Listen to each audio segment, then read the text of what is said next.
Petit point leçon. Voici un exercice type bac sur les suites, il en existe plusieurs. Là, dans cette vidéo, on va regarder comment résoudre ce type d'exercice. Donc, on a une suite définie à l'aide d'une relation de récurrence, U0 égale 2, on a le premier terme, et on a la relation de récurrence UN plus 1 égale moins 1 demi de UN carré plus 3 UN moins 3 demi. Donc, grâce à cette formule, on pourra trouver le terme d'après U0, et etc., etc. Donc, première question, première partie, la partie A, ce sont des conjectures. Donc, on va calculer U0 et U1. Pour calculer U1, on va remplacer tous les n de cette formule par 0.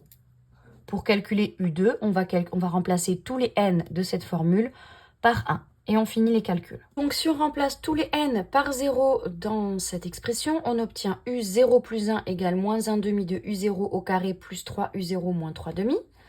Et U0, c'est 2, donc on remplace U0 par 2 ici et ici. On finit le calcul, on trouve que U1, c'est 5 demi.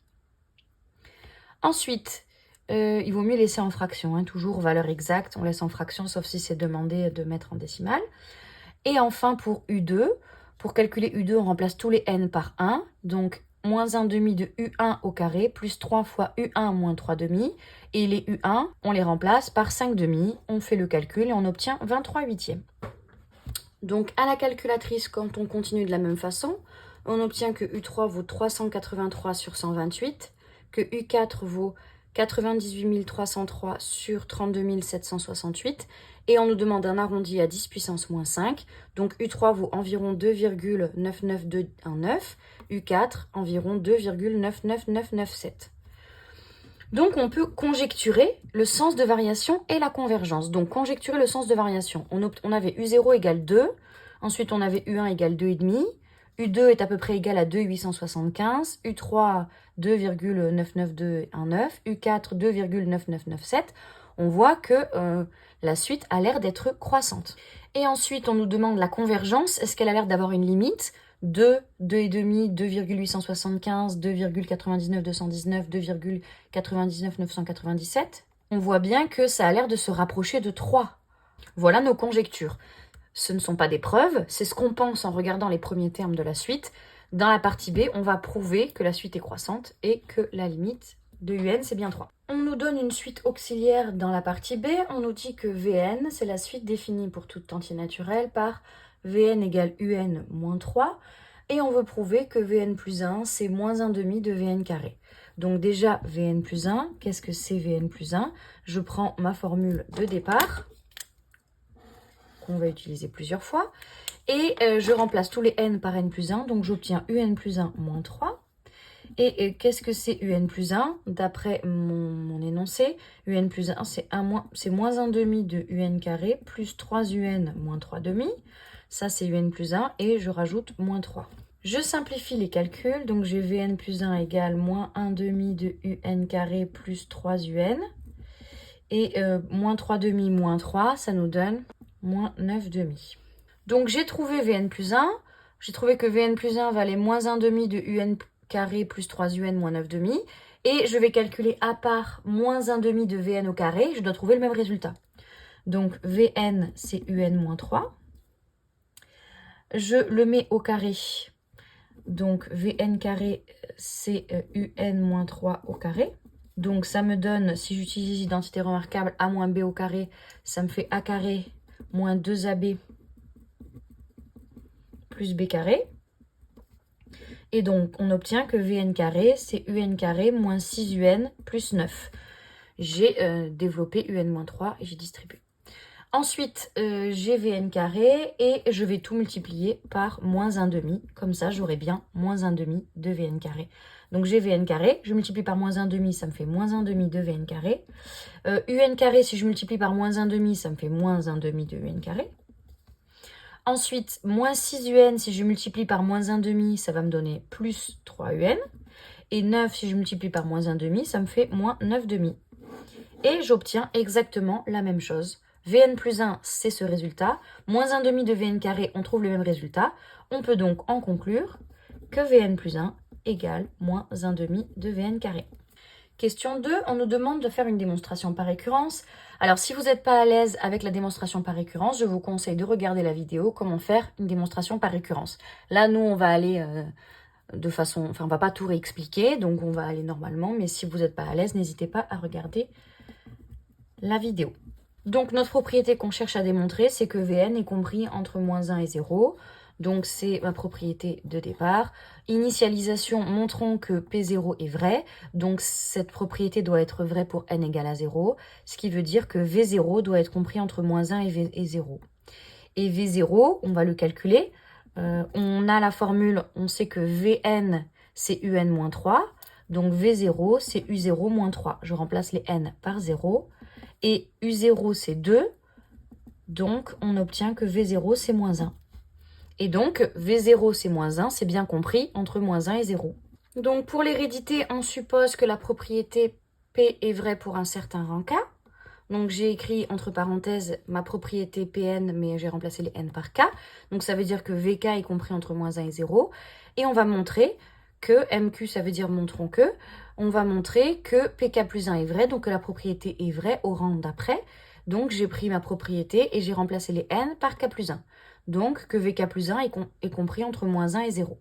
Donc, pour faire l'hérédité, on part toujours de notre hypothèse de récurrence, c'est-à-dire celle que j'ai soulignée en orange. On fait des calculs et on va arriver à notre deuxième parenthèse. Comment on fait pour passer de la ligne orange à la ligne violette? Comment on fait pour passer de Vk à Vk plus 1? Eh bien, on utilise la formule qu'on a entre Vn et Vn plus 1, attention, c'est pas celle du départ, parce que celle du départ, la formule du départ qu'on avait, c'était la formule de récurrence de la suite Un. Sauf que là, on a la suite Vn, donc on va utiliser celle qu'on a trouvée la première question, c'est-à-dire que pour avoir un terme d'après, qu'est-ce qu'il faut faire? Il faut qu'on mette au carré, et il faut qu'on multiplie par moins 1,5. Donc, on met tout au carré. Donc, le carré de moins 1, le carré de 0, et quand on met au carré deux nombres, si les deux nombres sont positifs, ça ne change pas le sens de l'inégalité. Si les deux nombres sont négatifs, ça change le signe de l'inégalité. Là, on se situe entre moins 1 et 0, donc on est dans les côtés négatifs. Donc quand on met au carré, on change le sens de l'inégalité. On obtient que Vk carré est compris entre 0 et 1. Il ne nous reste plus qu'à multiplier par moins 1,5. Donc quand on multiplie par un nombre négatif, on rechange le signe de l'inégalité. Donc 1 fois moins 1,5, ça fait moins 1,5. Là, on a moins 1,5 de Vk au carré et 0 fois moins 1,5, on a 0. Moins 1,5 de Vk carré, d'après la formule qu'on a trouvée à la question 1, c'est Vk plus 1. Donc, on a bien Vk plus 1 au milieu. Et on a Vk plus 1 qui est compris entre moins 1,5 et 0. On a presque trouvé notre bonne inégalité violette. On a le côté droit, le milieu, et le côté gauche. En fait, moins 1,5, c'est plus grand que moins 1. Moins 1,5 est plus grand que moins 1, donc on peut minorer cette inégalité par moins 1. Et on obtient bien la violette. Donc, Pk vrai implique Pk plus 1 vrai. Conclusion, pour tout entier naturel, on a la propriété ici qui est vraie. Donc, pour tout entier naturel, Vn est compris entre moins 1 et 0. Voilà pour notre démonstration par récurrence. Pour la question 3, on nous demande de démontrer que Vn plus 1 moins Vn égale moins Vn facteur de 1,5 de Vn plus 1. Donc, Vn plus 1 moins Vn égale Vn plus 1, d'après notre question 1, on avait moins 1,5 de Vn carré. Donc Vn plus 1, je le remplace par moins 1,5 de Vn carré, moins Vn. Et dans les deux nombres, j'ai moins Vn en facteur. Donc si je mets moins Vn en facteur, qu'est-ce qui me reste dans le premier terme? Le moins, je l'ai mis en facteur, le Vn, je l'ai mis. Il me reste 1,5. Et Vn carré, vu que j'ai mis 1 Vn en facteur, il me reste 1,5 de Vn dans le premier terme. Et dans le deuxième terme, comme j'ai tout pris, moins Vn, il me reste juste 1. On vérifie. Moins Vn fois 1,5 de Vn, ça fait moins 1,5 de Vn carré. Et moins Vn fois 1, ça fait moins Vn. Donc j'ai factorisé par Vn et j'obtiens ce qu'il fallait prouver pour la question 3. On nous demande d'en déduire le sens de variation de cette suite. Alors, pour trouver le sens de variation de la suite Vn, il faut étudier le signe de Vn plus 1 moins Vn. Si le résultat de ce calcul est positif, alors la suite Vn sera croissante.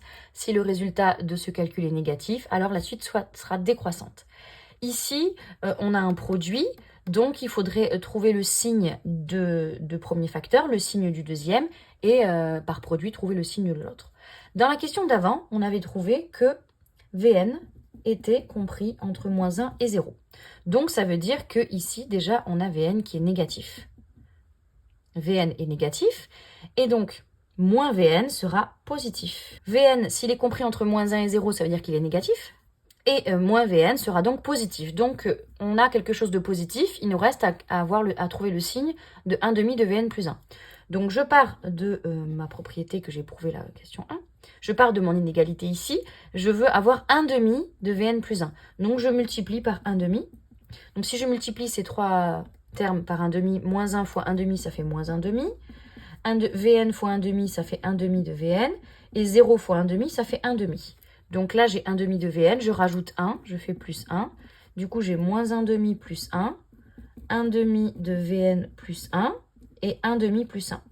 Je laisse comme ça, et 1/2 plus 1, ça me fait 3/2. Donc ce terme-là, ce facteur-là, 1/2 de Vn plus 1, il est compris entre 1/2 et 3/2, donc il est positif.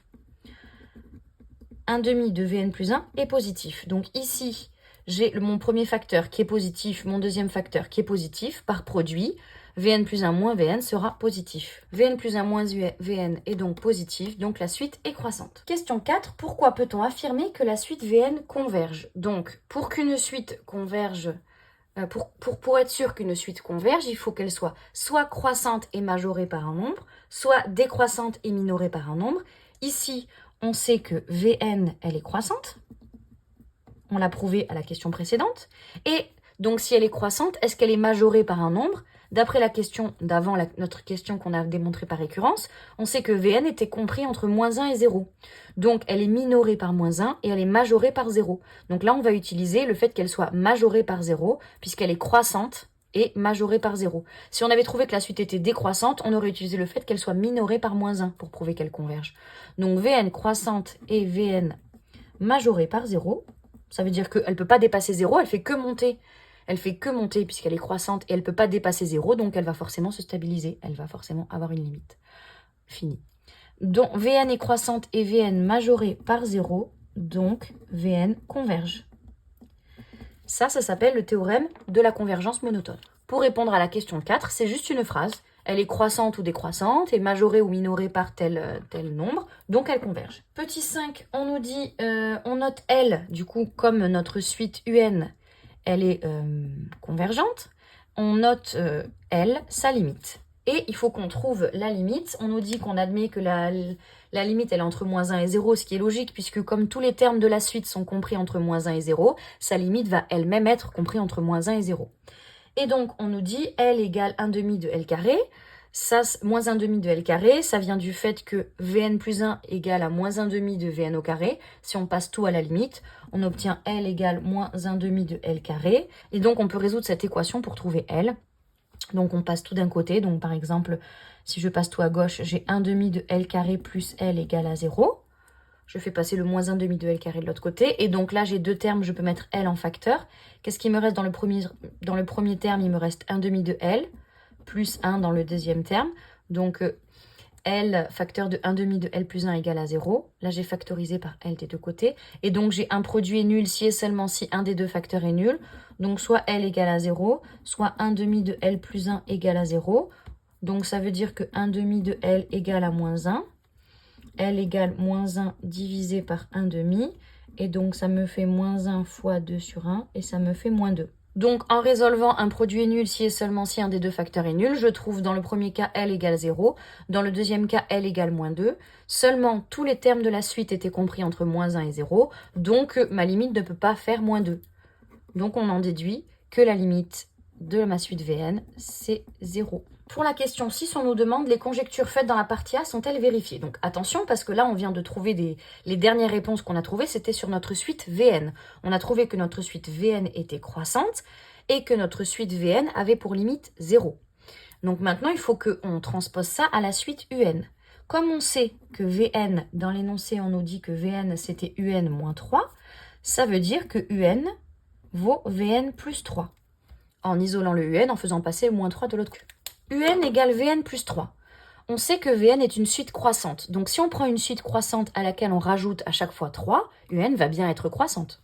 Vn est croissante. Si on rajoute 3 à une suite qui est croissante, on aura bien une suite croissante. Et ensuite, on sait que la limite de Vn, c'est 0. la limite de 3 c'est 3, par somme, la limite de UN c'est 3. Et donc, dans la première partie, on avait conjecturé que la suite était croissante, que la suite UN était croissante, on vient de le prouver. Et dans la première partie, on avait conjecturé que la limite de la suite UN c'était 3, et on vient de le prouver. Voilà la correction d'un exercice type bac sur les suites.